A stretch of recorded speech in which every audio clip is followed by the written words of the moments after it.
আসসালামু আলাইকুম রহমতুল্লাহ বরকাতুহ। আলহামদুলিল্লাহ রাব্বিল আলামিন ওয়াসসালাতু আলা নবিয়িনা মুহাম্মদ ওয়া আলিহি ওয়া সাহবিহি আজমাইন, আম্মা বাদ।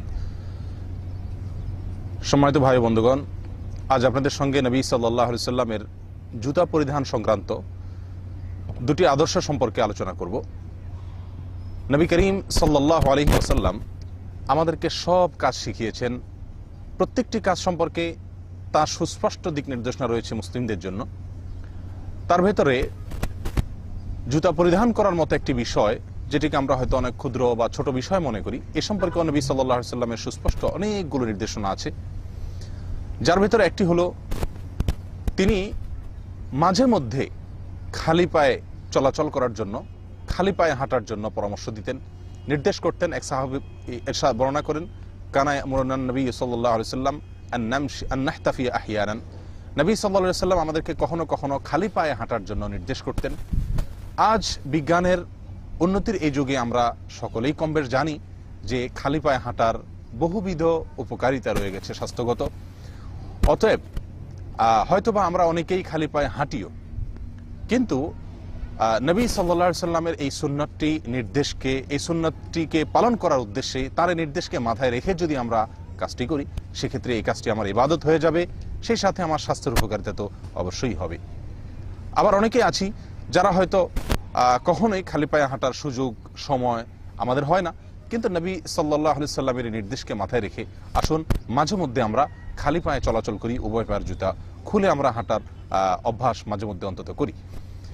জুতা পরিধান সংক্রান্ত নবী সাল্লাল্লাহু আলাইহি সাল্লামের আরেকটি গুরুত্বপূর্ণ নির্দেশনা হলো, কেউ যেন এক পায়ে জুতা আরেক পাও খালি নিয়ে হাঁটা চলা না করে। বুখারী এবং মুসলিম এক যুগে বর্ণনা করেছেন, নবী সাল্লাল্লাহু আলাইহি সাল্লাম ইরশাদ করেছেন, লা ইয়ামশিয়ান্না আহাদুকুম ফি নালিন ওয়াহিদাতিন। তিনি বলেছেন, তোমাদের কেউ যেন একটি মাত্র জুতা পরিধান করে না হাঁটে, শুধুমাত্র এক পায়ের জুতা পরিধান করে যেন কেউ না হাঁটে। লিয়ানআলহুমা জামিআন আও লিয়াহফিহিমা জামিআন, হয়তোবা উভয় পায়ের জুতা পরিধান করে সে যেন হাঁটে, আর না হয় উভয় পায়ের জুতা খুলে যেন সে হাঁটে। মুসলিমের এক বর্ণনা আসছে, নবী সাল্লাল্লাহু আলাইহি সাল্লাম ইরশাদ করেছেন, ইযা আনকাতা আশিসউ নাআলি আহাদিকুম, তোমাদের কারোর যদি জুতার ফিতা ছিঁড়ে যায়, তাহলে সেই যেন অপর পায়ের জুতা নিয়ে না চলে হাত্তা ইউসলিহাহা, যতক্ষণ পর্যন্ত যে পায়ের জুতা ফিতা ছিঁড়ে গিয়েছিল সেটাকে না সারায় নেয়, ঠিক না করায় নেয়। অর্থাৎ মোট কথা হলো, মানুষ যেন এক পায়ে জুতা পরিধান করে অপর পাওকে খালি নিয়ে চলাচল না করে।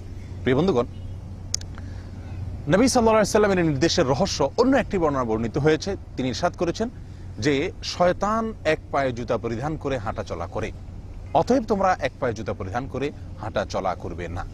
প্রিয় বন্ধুগণ, এটি নবী সাল্লাল্লাহু আলাইহি সাল্লামের গুরুত্বপূর্ণ একটি নির্দেশ। এখন প্রশ্ন হলো, আদৌ কি কেউ এক পায়ে জুতা পরিধান করে কখনো চলে? উত্তর হলো, কখনো জুতা যদি ছিঁড়ে যায়, হারিয়ে যায় কোনো কারণে, তো হতে পারে কেউ এক পায়ে জুতা পরিধান করে সামান্য কিছু দূর পথ হলেও হাঁটলো, কিন্তু এটুকু হাঁটা উচিত নয়। আল্লামা বিন বাজ রাহিমাহুল্লাহর কাছে কোন এক ব্যক্তি প্রশ্ন রেখেছিলেন যে, শেখ, আমরা মসজিদ থেকে যখন বের হই, অনেক সময় জুতো যেভাবে রেখে যাই সেখানে পাই না, সামান্য কিছু দূরে আমার জুতোর একটি জুতো সেখানে পাচ্ছি, আরেকটি হয়তো আমার পায়ের কাছে পাচ্ছি, তখন আমরা এক পায়ের জুতা পরিধান করি। আরেক পায়ের জুতার জন্য দুই এক কদম যদি হেঁটে গিয়ে আমরা পরিধান করি, তাতে সমস্যা আছে কিনা? অর্থাৎ এই সামান্য এক দুই কদম যদি আমরা এক পায়ে জুতা পরিধান করে গিয়ে অপর পায়ের জুতাটি পরি, তাহলে অসুবিধা আছে কিনা? বিন বাজ রাহিমাহুল্লাহ তুমি চমৎকার একটি কথা বলেছিলেন। তিনি বলেছিলেন, আল্লাহ সুবহানাহু ওয়া তাআলা এবং তার রাসূলের নিষিদ্ধের পথে মুমিনের এক পাও অগ্রসর হওয়া উচিত নয়। প্রিয় বন্ধুগণ, তার এই কথার মাঝে শুধুমাত্র এই মাসআলাটির সমাধানই রয়নি, বরং তার এই কথার মাঝে আমাদের জীবনের গুরুত্বপূর্ণ একটি পাথেয়, গুরুত্বপূর্ণ একটি নির্দেশনা আমরা পেলাম।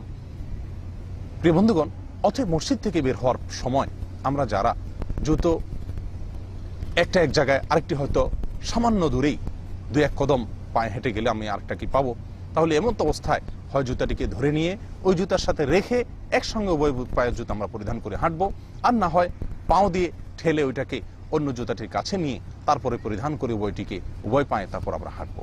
কোন অবস্থাতেই এক পায়ে জুতা পরিধান করে এরপরে কিছু দূর হেঁটে গিয়ে এক দুই কদম গিয়ে তারপরে অপর পায়ের জুতাটি পরবো না।